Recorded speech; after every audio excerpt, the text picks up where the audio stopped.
I told my husband, we are not getting pregnant unless you give me. I would insert it in my vag. You go on a bumpy car ride, whether you have a lot of sex. I honestly thought it was a pedo. I'm talking about your vag this big. Hola niñas, welcome back to Little Less, where we are dedicated to making motherhood a little less stressful. We have a little guest today. If you missed last video, I was 37 weeks pregnant and so scared because I tested positive for GBS. Now, if you're someone that can relate and has tested positive for GBS or maybe getting pregnant and want to know all about GBS, I'll share with you how I felt, some home remedies I decided to take in order to prevent taking antibiotics during labor. I will link it down below so you can go ahead and check it out if you're pregnant or are thinking of getting pregnant and want to know all about GBS. I also am thinking of recording a full-on video just explaining and going more into detail with GBS and just sharing my journey. Today's topic is all about natural and unmedicated home birth. Yes, girl, I'm talking about your vag this big, wide open, no medication. I know, I have no idea how I did it, but I did, and I want to share with you all my hi baby.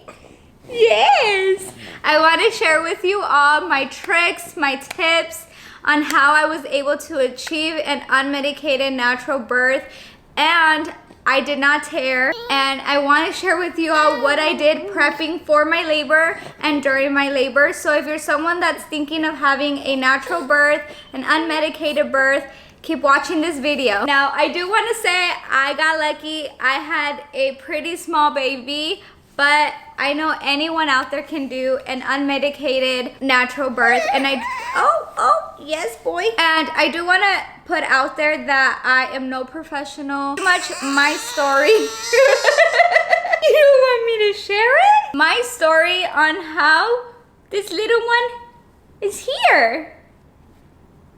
Let's say it, buddy. Let's say it.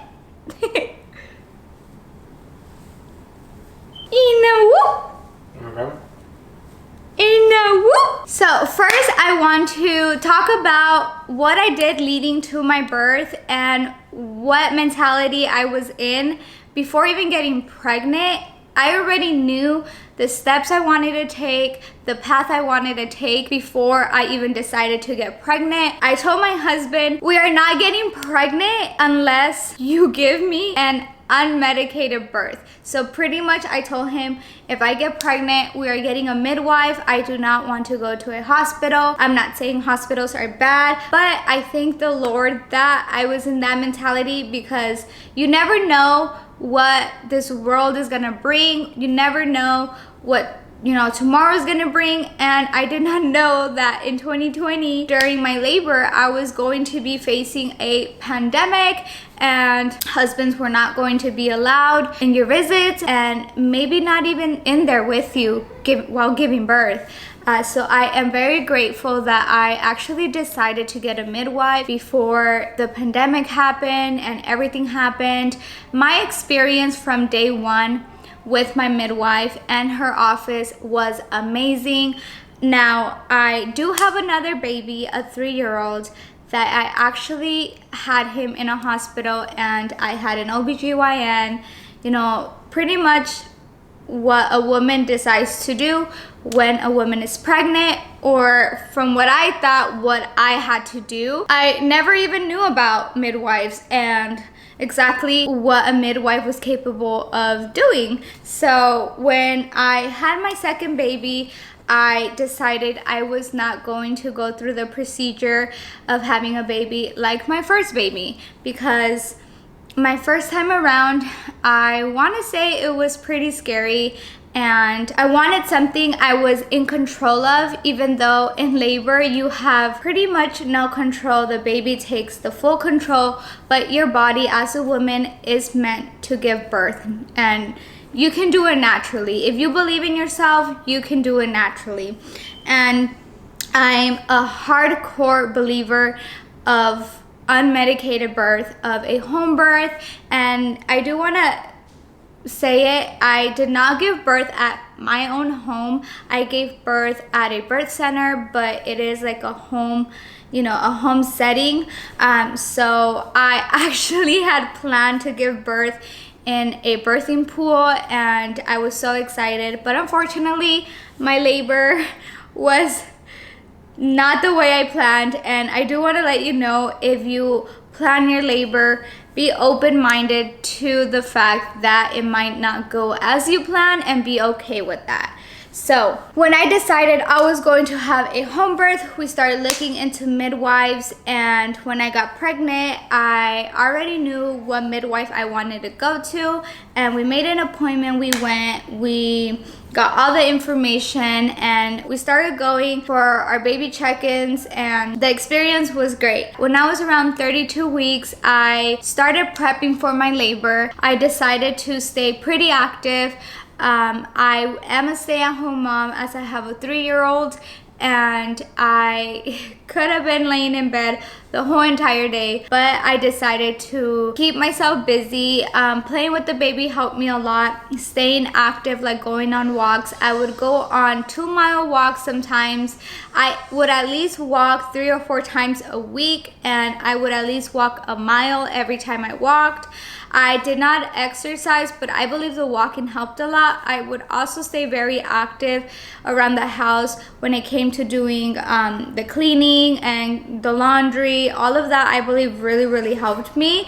When I was around 32 weeks, around 32 weeks, I decided to take the raspberry leaf tea for pregnancies. You can actually get that tea at Whole Foods. I believe they have it at Fry's, Sprouts, any, I believe, grocery store will carry that tea. I started taking that tea a couple of weeks before giving birth. I did want to start taking it earlier because with my firstborn, I did have him a week early.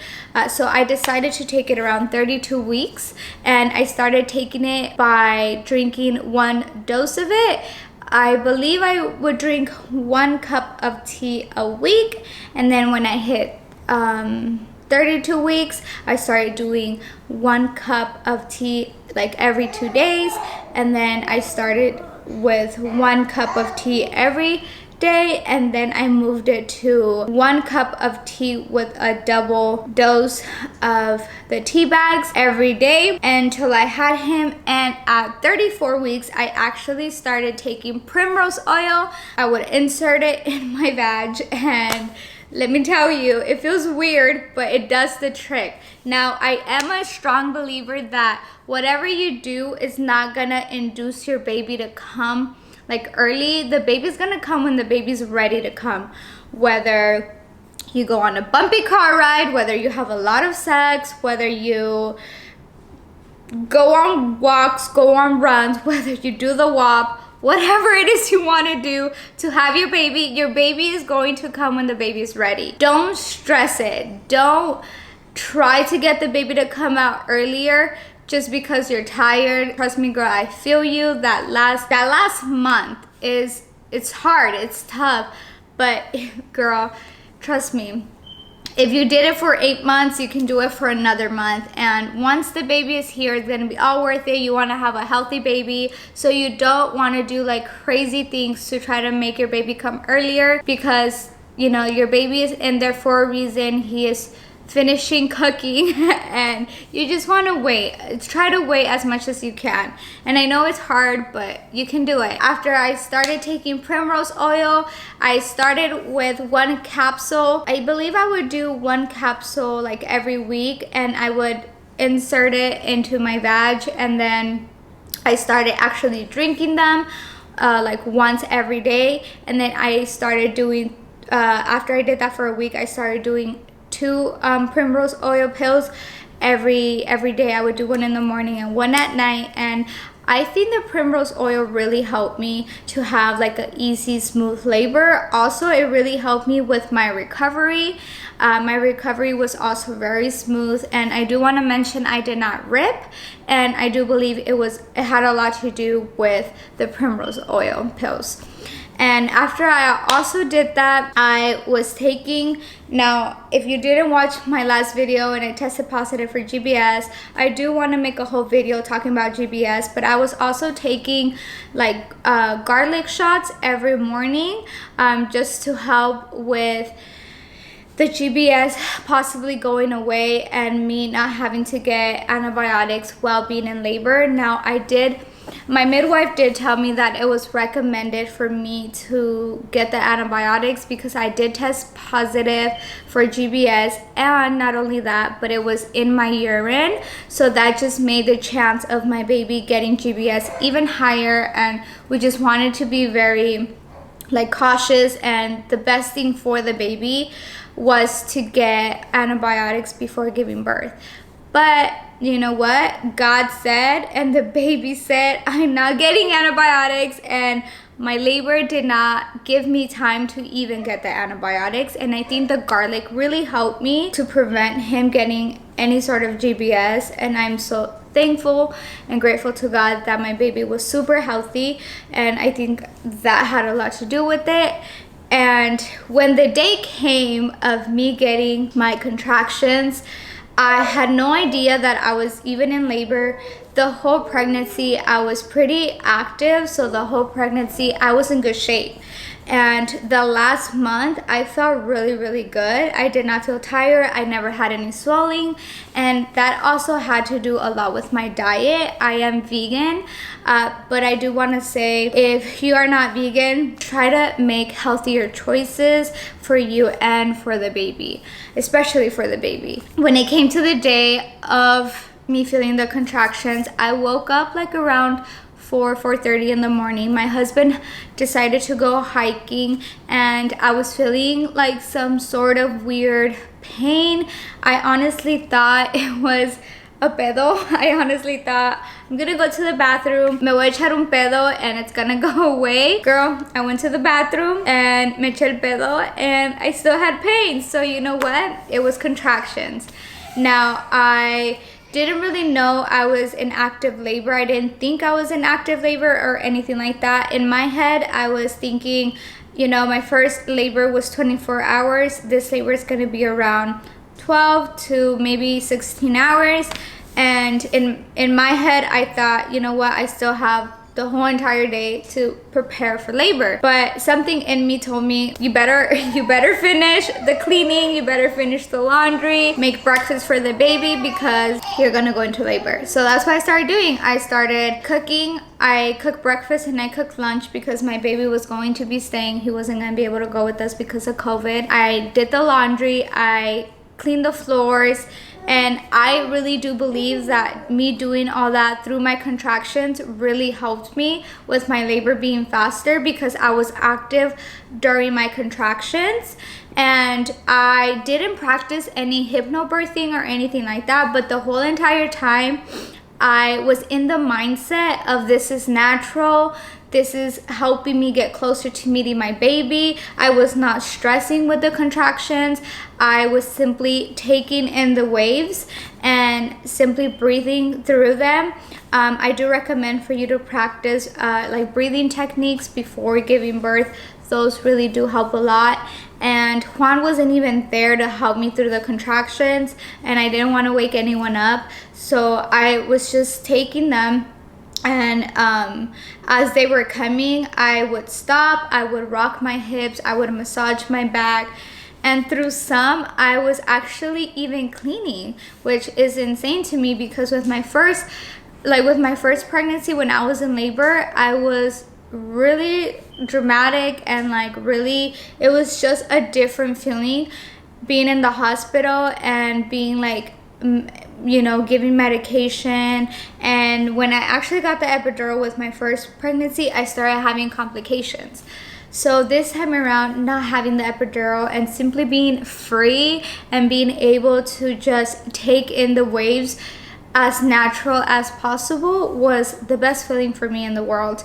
And I was in labor having contractions for about 4 hours. By this time, it was like 3 hours, 3.5, when I decided to let my husband know let my mom know, let my mother-in-law know. I woke up my mother-in-law and I told her I'm in labor.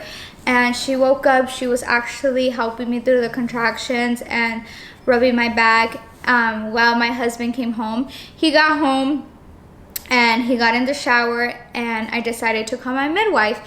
And my midwife told me, you know what, I'm gonna shower. I want you to take a bath and I'll meet you at the home birth center.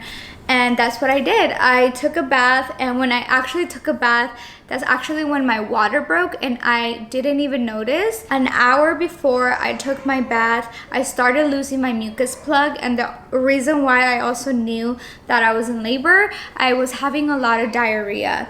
The minute I started having my contractions, I was constantly going to the bathroom, having diarrhea, and I know that's a sign of you being in labor. I have to breastfeed my baby, so don't mind this, but that's mom life for you.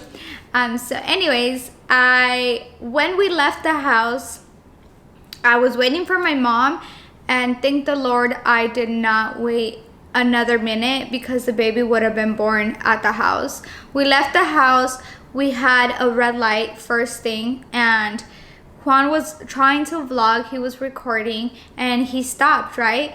At that point, I started screaming, and it was because my body was just naturally pushing, and I was so scared because I felt like the baby was down there and ready to come out, but I did not want to like touch or anything because my body was just naturally pushing, and we had just left the house. Mind you, where we were heading was like a 45-minute drive, and I looked at Juan and I was like, stop recording. This boy was pretty much ready to come out, and I was holding him in for we made it in 30 minutes. We made it in 30 minutes, and when we got there, Juan had to drop me off, and I couldn't get out. I felt like I was gonna drop the baby, like he was just gonna fall if I stood up.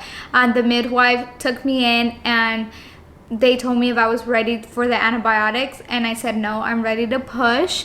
And mind you, Juan had to go park the car, so Juan wasn't even in there.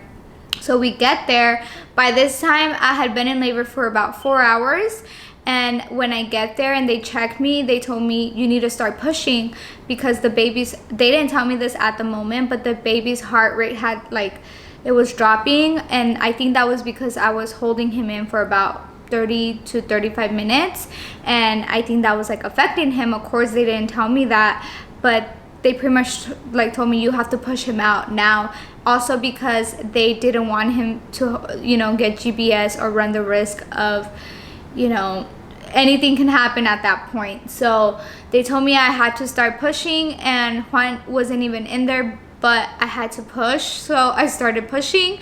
It was hard for me because I had nothing to hold on to. I was on top of the bed, just laying down, and I was almost falling off the bed. And the midwives, I pushed once, and the midwives, they moved me to the left side and told me to push. I pushed, and he didn't came out. And that's when Juan walked in. And the reason why I couldn't really push is because I had to hold on to something. And when Juan walked in, he was recording, and he dropped the camera. He freaked out because I was pushing, and he had no idea. So he came behind me, and he started encouraging me, come on baby, you can do it.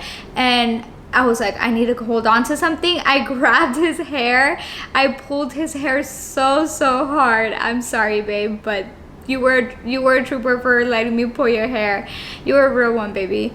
And I pulled his hair really hard, and that's when the baby came out.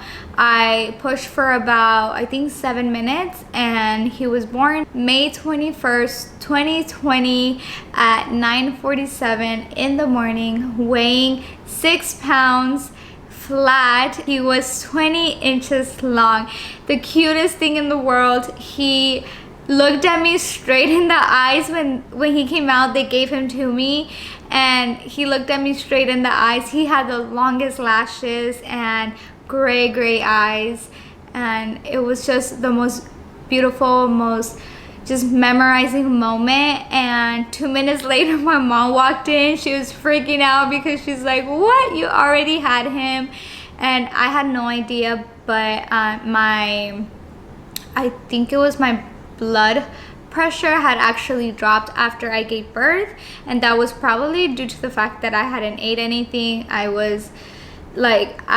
had slept the whole entire night, and in the morning I didn't eat anything, so I was probably super weak by that point. And the midwives actually started giving me like green juice, and Juan went to go get some food, and we stayed there being supervised for about, I think, 3 hours, just making sure the baby was good, that I was good, and we were ready to go home. When you pick up midwife, at least my midwife, you are able to stay for about 24 hours after your birth, or at least 2 hours, so you can get supervised and they can make sure that you're good. When we got the okay to go home, I took a bath and we headed home because we had our 3-year-old waiting for us, and we were so excited for him to meet the baby. So after you are home, 2 days later, the midwives actually go and check up on you and the baby, just to make sure everything's good. They also do a couple exams on the baby to make sure he's good and he's all clear. And then a week later, they go again and they check up on you and the baby. And then 6 weeks after giving birth, you have to go with the midwives and they have to check you just to release you. And yeah, my experience overall was just truly amazing. It was crazy because a lot of people thought I was crazy when I mentioned that I had decided to do like a natural unmedicated birth at a home birth center. Everybody thought I was crazy. They would tell Juan, like, if you care enough for your wife, like, you are going to want to take her to the hospital, like, with a real doctor and nurses around. Like, nobody, I think, believed that I can do it, or maybe they just weren't like educated. I'm not exactly sure, you know, what they were thinking, but a lot of people didn't think that I was too smart for deciding to do a home birth. Now, when the pandemic hit, everybody wanted to do a home birth because of the pandemic, and honestly, I am so grateful and thankful, as I mentioned, that I decided to do a home birth from the start, and just my experience overall was just way better than the first time around, and it's something that I would totally do if I ever decide to get pregnant again. There's no way I am going back to a hospital to give birth. Completely no way. And I also do want to mention that from my hospital bag, I honestly did not need anything. I also did a video talking about what I packed in my hospital bag for myself and the baby, and the only thing I used from my bag was just a dress to go home in, but everything else I did not actually use. And for the baby, I only used like a little outfit and a diaper, and everything else was not even touched. And yeah, that is pretty much everything that happened before and during labor. If you are someone that's pregnant or someone that is thinking about getting pregnant, I highly recommend for you to check out a midwife. If you are from Arizona, I highly recommend the home birth at Caitlin Court. That is where I gave birth to Xavi. That is where I was treated like a queen. That is a place where you are going to feel welcome, a place where they are going to take care of you and the baby and your entire family, really. I just truly want to encourage you to do what's right for you as a mom, as a soon to be giving birth mom. If you haven't gave birth yet, just do what you think is best for you. Don't do what others want you to do or others think you should do. A lot of people told me just to go to the hospital and to not do a home birth, and I decided no. I said that's not what I want to do. So I did what I felt like I should do, and at the end of the day, it was the best choice for my family. I am not a doctor or a midwife, so I will encourage you to consult with your doctor or your midwife before you take anything.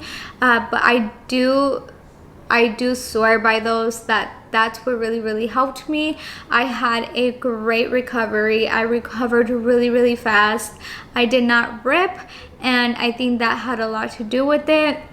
Also, when you are pushing, if you are a first-time mom and you don't know really how you're gonna push the baby out, I do encourage you to not rush when you're pushing, because that's when you can actually rip.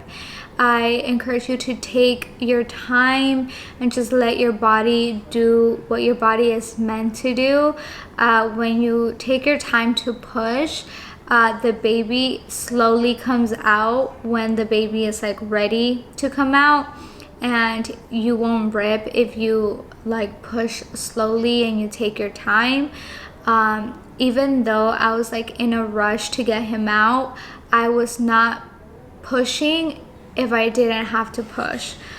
So when the baby came out, I was so excited that I actually didn't rip, and I think that's also a main reason why I had a fast recovery and I didn't bleed a lot. Also, after my recovery, I didn't really have complications. The only thing that I think was the worst part for me was getting hemorrhoids. I did get a hemorrhoid, and it took about 2 weeks for it to go away, and I think that was like the most painful part about even giving birth and after just recovery, was just getting that hemorrhoid. It was so painful, but something that I did to really help me get rid of it was I would take like sea salt or Epsom salt baths, and I would also sit like on a, I don't know what it's called, it's like a toilet holder or something like that, and I would just put warm water with sea salt, and I would sit, or Himalayan salt too, I think I did Himalayan salt, and I would sit there for a couple minutes, and I would let just my hemorrhoid like soak in all the sea salt or the Himalayan salt, and it went away like in 2 weeks. But I think that was like the worst part for me about labor, and just things that you may not know about giving birth or, you know, recovery when you are a first-time mom. But trust me, whatever you decide to do, it's going to be beautiful, and it's going to be perfect, and it's going to be your own story.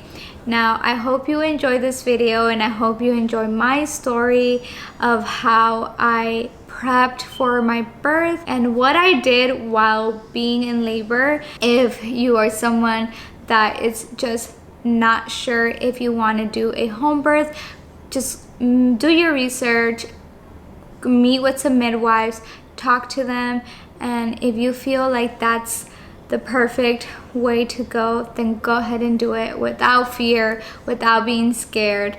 I honestly did not feel any pain whatsoever. I actually felt more pain while pushing when I had the epidural than I did when I was pushing with no medication. That is pretty much it for this video. I hope you decide to do a home birth, because I am 100% a believer that you can do it. And if you decide to do it, let me know down below. Also, if you guys are new moms, share with me how it's been for you, how you guys are doing. I really want my YouTube channel to be somewhere where you feel like you can share with me and we can simply grow as moms. Be a place where you feel like there's no judgment here. I know that every mom is different and every mom raises the kids differently, and I don't want this channel to be any mom shaming or anything like that. I want this channel to be a place where we can grow as moms and we can communicate and simply help each other out. Thank you so much for watching my video, and I can't wait to see you on the next one. Bye!